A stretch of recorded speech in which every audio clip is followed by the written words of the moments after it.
Hello.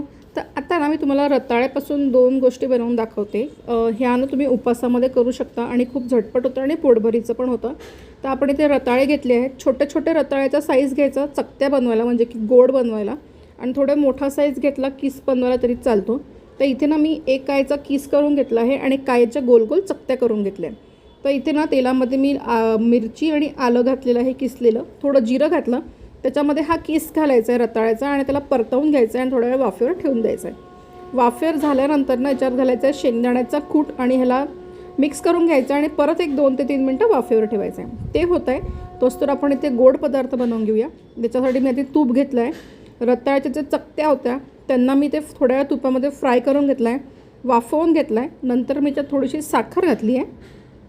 साखर घालून साखर छान पाकेला येईस्तोवर आपल्याला ते शिजवून घ्यायचं आहे आणि अशी ही आपली उपासाची थाली बनवून तयार आहे. चॅनलला सबस्क्राईब नक्की करून घ्या.